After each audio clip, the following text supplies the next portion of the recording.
So the Ukrainian intention there is to push them out of there, and also to try to cut a very important road that leads from Kharkiv down to where the fighting is in eastern Ukraine, and that would hamper the Russians enormously. In Ukraine, the besieged nuclear power station in Zaporizhzhia has been cut off from the grid after shelling. Elsewhere in the country, Ukrainian troops have launched an offensive near Kharkiv.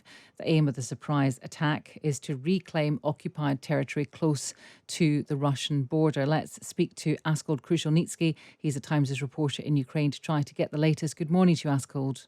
Good morning. Bring us up to date with what's happening at the Zaporizhzhia power plant.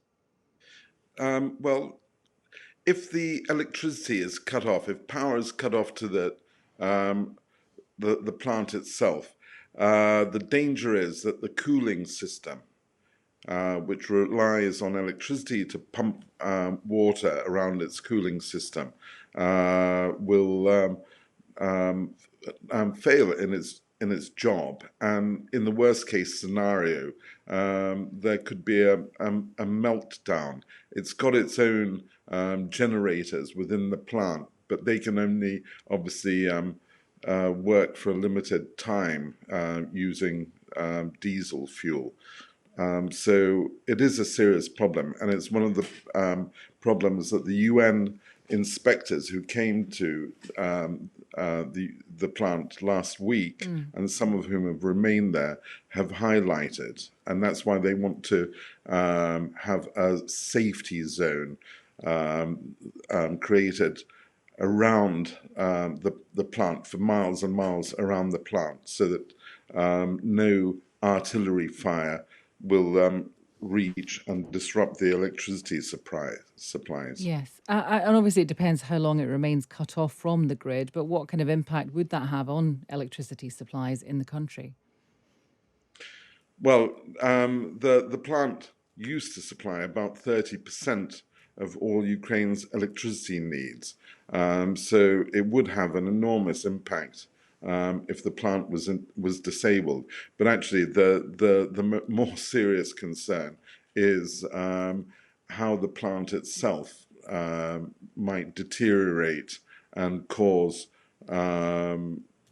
radioactive material to be dispersed throughout the atmosphere. Yes, of course, absolutely. We've heard this this concern throughout the conflict. Let's talk about what's happening in Kharkiv.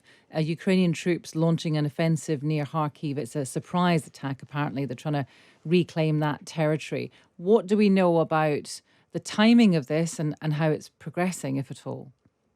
As I understand it, the Ukrainian armed forces, when they began a couple of weeks ago, an advance in the south of the country, trying to reclaim territory that had been occupied by the Russians early in the war there. They also were keeping an open mind as to what to do. I don't think that this, I think that there were contingency plans to make this surprise attack in the northeast of the country, around Ukraine's second largest city, Kharkiv. But I think that they depended on what the Russians would do. And maybe the Ukrainians calculated that the Russians would try to move troops, their own troops, from that area to reinforce their troops, which are under the Kosh in the south of Ukraine. And if that were to happen, I think that they had contingency plans to try to take advantage of that and to push the Russian forces further out from Kharkiv, which they tried to encircle and take right in the first days of the war. They were pushed out, they were ejected, but they are to the north and northeast and to the southeast of Kharkiv. And so the Ukrainian intention there is to push them out of there, and also to try to cut a very important road that leads from Kharkiv down to where the fighting is in eastern Ukraine, and that would hamper the Russians enormously. So there's a number of aims, and so far the surprise has worked in Ukraine's favour to a large extent. Askold, thank you very much for that update. He is the Times' reporter in Ukraine.